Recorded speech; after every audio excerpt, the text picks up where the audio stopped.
O Jesus, through the Immaculate Heart of Mary, I offer you my prayers, works, joys, and suffering of this day, in union with the holy sacrifice of the Mass throughout the world.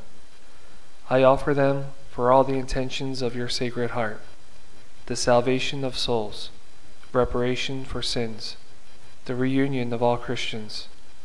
I offer them for the intentions of our bishops and of all apostles of prayer, and in particular for those recommended by our Holy Father this month.